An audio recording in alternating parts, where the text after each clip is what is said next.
Salut, donc c'est Fab de progressiotennis.com et aujourd'hui je vais faire une belle rencontre avec Dorian Martinez qui est psychologue du sport de formation et qu'on peut voir sur les réseaux sociaux assez régulièrement, qui nous fait des belles vidéos.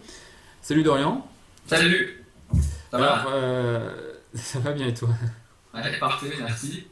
Alors donc j'ai voulu te rencontrer parce que en fait j'ai pu voir tes vidéos, j'ai pu apprécier la qualité déjà du montage et la pertinence des mots choisis, de vocabulaire, et puis le fait que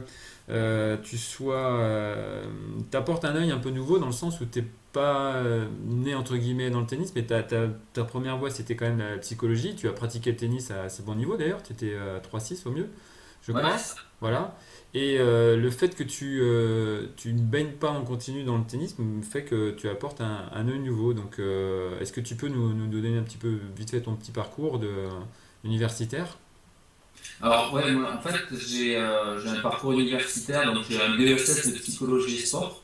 Donc j'ai vraiment fait ce parcours universitaire pour être psychologue du sport, c'est vraiment mon but, parce que j'avais commencé le tennis un petit peu tard, à 13 ans, et donc j'ai accroché, j'ai découvert un peu tardivement que c'était mon sport, et de suite j'ai vu cette dimension de l'aspect psychologique, et je me suis tourné justement après le bac vers la psychologie pour être psychologue du sport. Ensuite j'ai complété ma formation par un DEA de psychanalyse et philosophie, et qui n'a rien à voir, et un DU de droit pénal. Voilà pour le cursus universitaire. D'accord, donc c'est assez complet. Ouais, c'est complet, varié et chaque chose est intéressante en fait pour finalement va enrichir la réflexion pour travailler sur le tennis ou d'autres sports même. D'accord. Donc du coup, suite à ça, enfin, dans la lignée de la psychologie, tu as donc créé une société qui s'appelle Psysport et c'est par là que donc on peut voir tes vidéos là, donc sur Facebook notamment. Tu peux nous en parler un petit peu? Oui, en fait là ce sont des vidéos qui s'adressent à pas forcément qu'au tennis en ce moment, mais à plusieurs sports. Mais l'idée c'est d'apporter un regard, en tout cas mon regard, soit sur l'actualité sportive, soit sur un phénomène, par exemple le haka ou des réflexions qu'on entend dans le sport. Là, je suis en train de réfléchir à une vidéo sur on n'a pas le droit de perdre, sur on doit absolument gagner, des phrases qu'on entend régulièrement. Et l'idée, c'est d'apporter mon point de vue avec un angle justement d'un œil de psychologue, sans prétendre apporter la vérité, mais essayer de donner quelques clés aux sportifs, aux entraîneurs ou simplement à ceux qui sont passionnés par le sport. D'accord.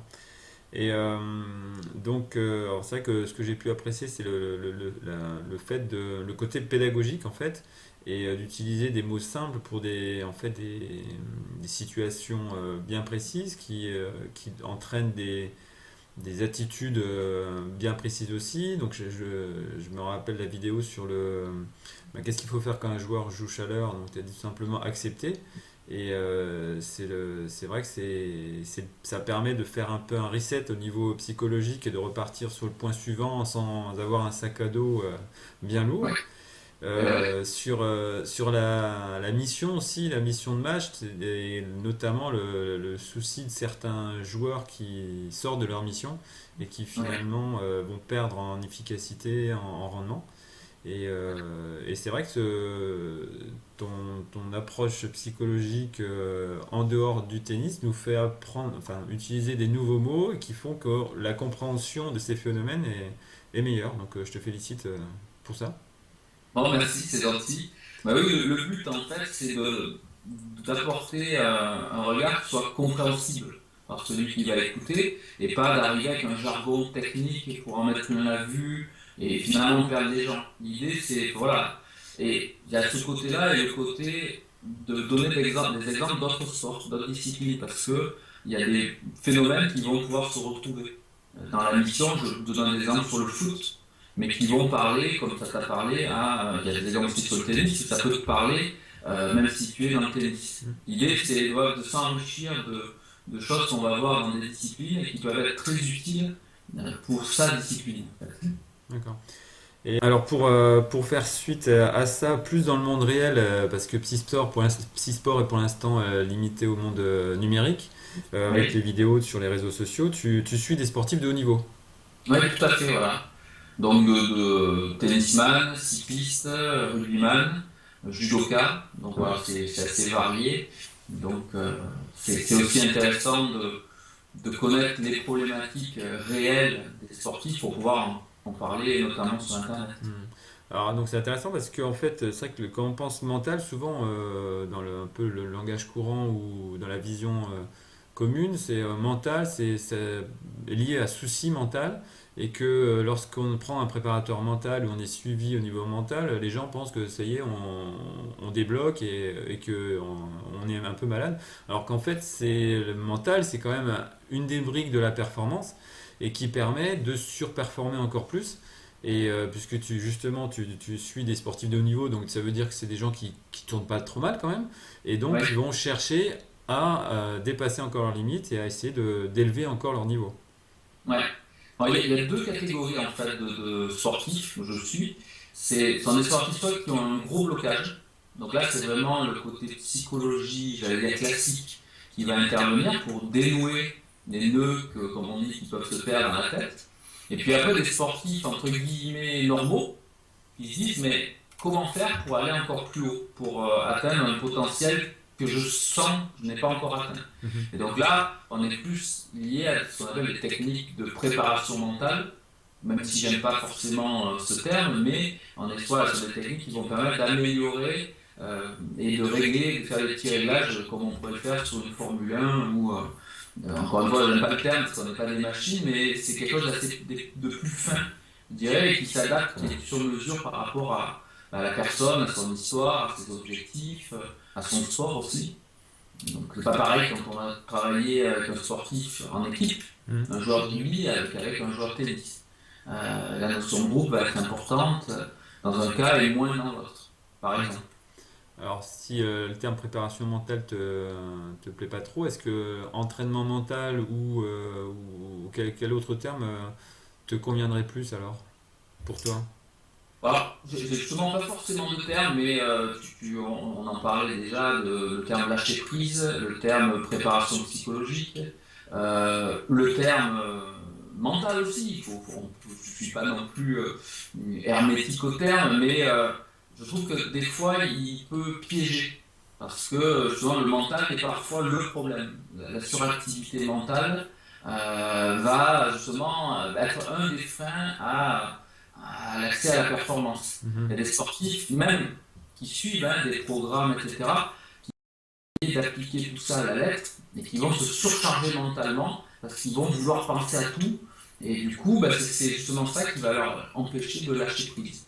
C'est pour ça que j'utilise le mot mental à dose homéopathique. D'accord. Voilà. Bah, c'est vrai que en fait les jours où on joue bien, c'est généralement les jours où justement on est un peu dans un état second, on n'a plus besoin de réfléchir et c'est ce que tu disais, c'est le lâcher prise qui permet effectivement de se faire confiance et puis de jouer plus instinctivement et d'éviter des parasites neuronaux et donc pour trouver la performance. Donc bon après j'imagine que tu aides à ce que les joueurs puissent trouver cet état-là plus régulièrement, plus fréquemment, parce que Oui, tout le monde y arrive deux, trois fois par an à peu près, à être dans un état, d'état un peu de grâce. ouais. Mais c'est la difficulté, c'est de le maintenir et puis de l'avoir régulièrement. Oui, c'est ça. Alors, certains appellent cet état l'état de grâce, certains l'appellent le flow, d'autres disent la zone, être Mhm. dans la zone.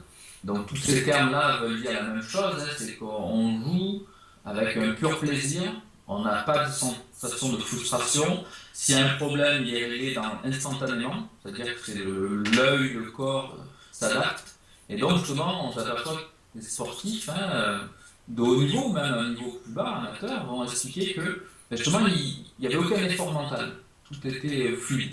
Et donc, c'est essayer d'arriver avec les sportifs, de trouver des conditions qui sont très personnelles à chaque fois, qui va les amener à être le plus souvent possible dans cet état ou en tout cas s'en rapprocher. En tennis, ce qui est intéressant, c'est que peut-être encore plus que dans d'autres sports, comme les règles du jeu sont finalement un petit peu, j'allais dire, tordues au départ, puisqu'on peut marquer plus de points que l'adversaire et perdre, etc.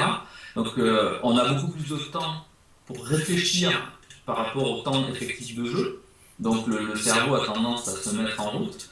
Et donc, cet état de grâce, etc., on a un adversaire en face qui fait tout pour nous en sortir quand on y est, ou qui fait tout pour qu'on n'y entre pas. Donc, c'est d'autant plus intéressant de travailler des stratégies pour que le sportif puisse y rentrer, y rester, ou éventuellement faire en sorte que son adversaire en sorte ou n'y entre pas. D'accord. Alors par rapport au lâcher prise, est-ce que ça te fait penser Ronan Lafex qui a écrit 2 livres sur le mental ou la préparation psychologique et notamment sa méthode PRO, Oui, poser, respirer, observer. Est-ce que tu as eu ouais. l'occasion de les lire par exemple? Oui, oui, oui, j'ai lu pas mal de bouquins, mais comme je te disais tout à l'heure, dans ce bouquin-là en l'occurrence, et plein d'autres, mais j'essaie vraiment moi de trouver l'inspiration sur des livres qui n'ont rien à voir avec le tennis, et je peux rien à voir avec la psychologie. Mhm. Je dis rien à voir, a priori. Je dis des choses très très intéressantes sur le taekwondo, sur le tai chi, sur la philosophie, l'art de la guerre, sur comment les plus grands hommes de l'humanité ont réussi leur vie, ont réussi des grandes sociétés, ont réussi à trouver des vaccins. Et donc, j'essaie de tirer les mécanismes qui ont fonctionné pour ces personnes-là, voir comment les adapter dans le sport. Mais pour revenir à ta question, effectivement, la méthode qui est décrite, la méthode pro, fait partie des méthodes, je trouve, très intéressantes. Et moi, l'idée n'est pas de dire j'ai la science infuse, tout le reste est mauvais, mais au contraire, je pense qu'il faut s'enrichir et que le sportif sera d'autant plus performant s'il arrive à trouver auprès de livres, auprès d'interlocuteurs, auprès de formations en ligne, de faire sa méthode, ce qui va fonctionner pour lui. Et là, ça devient une vraie richesse. Là, on devient très performant. Oui, ça, chacun s'enrichit avec la méthode qu'il peut trouver et l'adapter, et ça plaira à un autre et pas au voisin, et faut effectivement se trouver. Et alors pour revenir un peu plus sur le tennis, toujours la psychologie mais tennis, donc tu as Oui, en projet donc une formation en ligne qui s'appelle Guérilla Tennis oui, et c'est ça. que tu cogites depuis un petit moment et qui va peut-être voir le jour prochainement. Alors, ça fait maintenant 4 à 5 ans que je prends des notes pour cette formation, puisque bon, le tennis c'est vraiment mon sport et je tenais vraiment à faire la première formation sur le tennis. Le tennis c'est le sport de raquette finalement. Et donc là, les premières vidéos sont en cours de tournage et j'espère d'ici quelques semaines que les premières vidéos pourront être en ligne. Donc il y aura toute une série de vidéos gratuites. Puis pour ceux qui ont approché, qui veulent aller plus loin, des vidéos, une formation complète qui leur permettra d'avoir mon point de vue, mon regard et surtout mes astuces, mes stratégies, mes méthodes pour les aider à être performants et je dirais d'embarquer avec eux un coach. C'est-à-dire que le tennis, on n'a pas le droit d'être coaché sur le banc, mais je pense que si on arrive à être son meilleur coach pour soi-même, on a déjà un grand bout vers la performance, un grand pas qui est fait, quoi. Mm. C'est ça l'objectif. Bah, c'est vrai que beaucoup de monde dit que pour performer, il faut bien se connaître soi-même et donc ce sera certainement un moyen de le faire. J'espère, en tout cas, j'ai hâte de la mettre en ligne, je prends plaisir à la tourner et puis j'ai hâte d'avoir les retours aussi. C'est aussi intéressant de voir comment les gens perçoivent. Donc merci au passage pour tes retours sur les vidéos déjà qui sont publiées sur Sport. C'est toujours motivant et intéressant voilà, de voir qu'on envoie quelque chose dans l'univers pour rien, que ça résonne chez certains, et puis ça permet de progresser et de continuer. D'accord. Et donc pour le quatrième point là, de tes activités, en fait un peu moins psychologique mais un peu plus dans le monde du pénal, puisque tu disais que tu avais un diplôme universitaire à ce niveau-là, c'est donc tu possèdes une société qui s'appelle Sport Protect et qui aide les sportifs donc à lutter contre le dopage. En fait, ça aide les sportifs à se repérer par rapport à la complexité de la législation antidopage. Moi, pendant 11-12 ans, j'étais directeur du numéro vert et dopage pour Mhm. le compte du ministère du Sport. Donc j'avais au téléphone mon équipe avec des psychologues et des médecins, avait au téléphone donc des sportifs, des entraîneurs, des médecins, qui étaient totalement perdus par rapport à la législation. Mhm. C'est-à-dire, ils avaient des éléments concrets devant les yeux, c'est-à-dire des médicaments ou des compléments alimentaires, ils nous demandaient est-ce que je peux le prendre. Et nous-mêmes avions des difficultés à répondre. D'accord. Donc avec Sport Protect, on a créé un label pour les compléments alimentaires qui permet de s'assurer qu'il n'y ait pas de substances dopantes à l'intérieur. Notre équipe fait des analyses antidopage dessus, des audits sur les chaînes de fabrication, etc., etc. Et également une base de données des applications pour les sportifs, pour les entraîneurs, pour les clubs, pour les fédés, et même maintenant pour des pays entiers, qui leur permet voilà, d'avoir une base de données qui leur permet de savoir de suite si un produit, ils peuvent ou non le prendre. Voilà. L'idée, c'est que ce soit très clair pour le sportif et qu'il n'y ait aussi plus d'excuses en cas de contrôle positif. Parce qu'aujourd'hui, dès que quelqu'un est positif, il y a toute une armada d'excuses qui arrive. Ah, mais je savais pas que c'était interdit, je savais pas qu'on pouvait pas le prendre, etc. L'idée, c'est de clarifier la règle du jeu. D'accord. Et du coup, pour utiliser vos services, en fait, donc ça se fait au coup par coup, ou est-ce que c'est une espèce d'abonnement qui fait que vous suivez régulièrement un club ou une fédé ou un sportif individuellement? Comment Alors, concrètement ça se passe? c'est gratuit pour les sportifs, il suffit d'aller sur sport-protect.fr et on peut se créer son compte gratuitement et on va avoir voilà, toutes les informations. On peut les consulter par smartphone, par tablette, par ordinateur. Donc c'est un compte gratuit. Et donc nous, on essaye là de travailler, on commence à travailler avec l'UNESCO, de travailler avec des pays pour que nous, on ait un retour financier qui permette de continuer à optimiser nos applications et que ça reste gratuit pour le sportif. D'accord. Voilà. Ok. Bah écoute, je te remercie, Dorian. C'était très C'est moi qui te complet. remercie. Et puis, on va continuer à te suivre. Et puis, on attend Guérilla Tennis pour bientôt alors. Ça ne saurait tarder. Un grand Ok. merci. Merci. Allez, ciao. À bientôt, bye. Ciao. Voilà, cette vidéo est maintenant terminée. Si vous voulez, vous pouvez me suivre sur mon blog, ma page Facebook, ma chaîne YouTube, mon compte Twitter ou m'écrire par mail. À bientôt. Cause the players gonna play, and the haters